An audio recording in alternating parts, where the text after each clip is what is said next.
The reason your life is riddled by compromise is that you've not had a divine disclosure.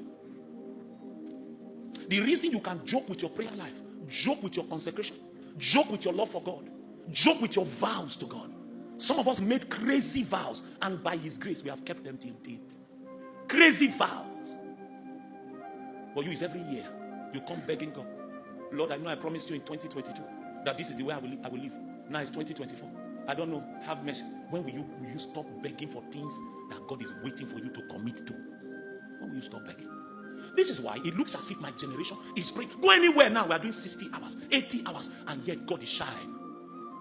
He turns his back to us not because he's wicked, but because he loves us too much. He doesn't want to give you a disclosure that will kill you. He will rather keep you blind than open your eyes and lose you.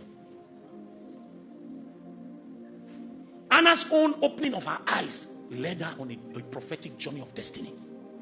More than 50 years. A young lady. She was getting old there. She didn't get tired. You prayed for 5 years, Lord, show me your glory, show me your glory. And then you came out and said, not the work. You think God is emotional? He knows you. He knows that as we are praying, there's a hidden ambition. James says that the reason God closes his ears is because the answer we are seeking, we want to spend it like currency on our lusts. We want to spend it on our lust. My generation is obsessed with the mystical, obsessed with the mysterious, obsessed with the invisible realm. We will do anything to see. Meanwhile, God can give it to you cheaply on occasion of maturity in divine life.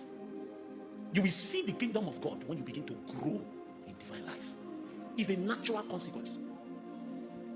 But now we are running to all kinds of prayer houses, looking for who will see for us. See, one young man in his passion, he told me almost with tears in his eyes, he said, "Make person don't get problem." He said, "Pastor, because if person get problem, he's ready to go anywhere to solve it. The only place we don't want to go is the place of prayer. We don't know how to labor until we move God's hand. We don't know how to labor. Our fathers knew the way of labor. I read of men who prayed for their cities 20 years. They didn't stop. They stayed there. And you know the reason they stayed there? God came to them in the night and told them, Ireland will be saved.